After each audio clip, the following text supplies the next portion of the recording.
अगर आप किसी जगह जाएं और अचानक आपको लगे कि कोई आपके पीछे पीछे चल रहा है,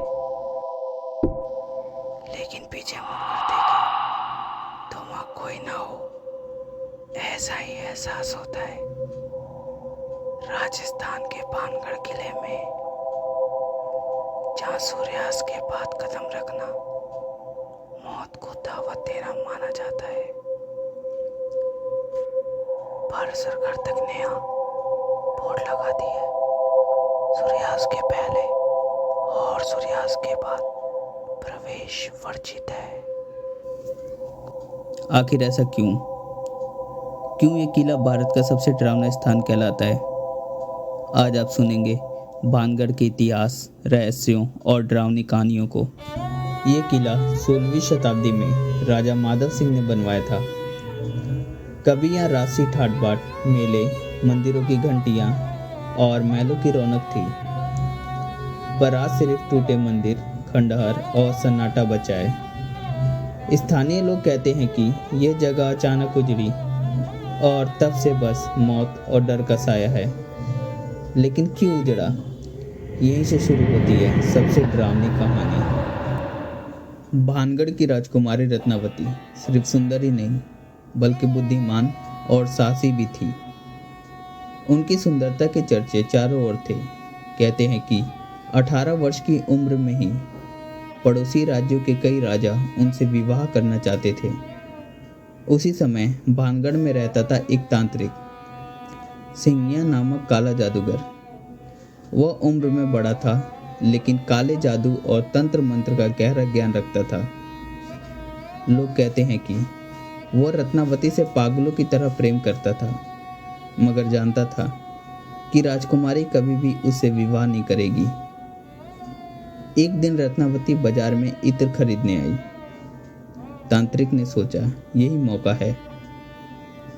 उसने अपनी काली विद्या से एक बोतल में जादुई तेल तैयार किया और इत्र बेचने वाले को दे दिया। उस तेल में मंत्र फूंका गया था। जिस भी स्त्री के शरीर पर यह तेल लगेगा, वो तांत्रिक के वश में होकर उसकी ओर खींची चली आएगी। लेकिन राजकुमारी बहुत ही बुद्धिमान थी।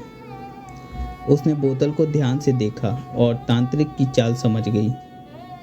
रत्नावती ने तुरंत उस तेल की बोतल को पास पड़े एक पत्थर पर फेंक दिया। बोतल फूटते ही इत्र पत्थर पर बिखर गया।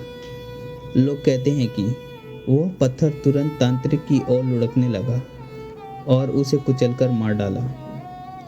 मरते समय तांत्रिक ने अपनी आखिरी सांसों में जोर से श्राप दिया, भानगढ़ का यह नगर हमेशा के लिए उजड़ जाएगा। यहाँ जो भी रहेगा वो नष्ट हो जाएगा।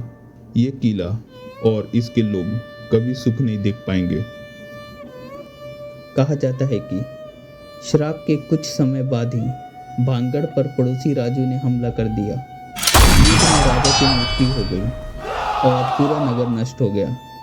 रत्नावती और अन्य लोग मारे गए और भानगढ़ किला वीरान हो गया।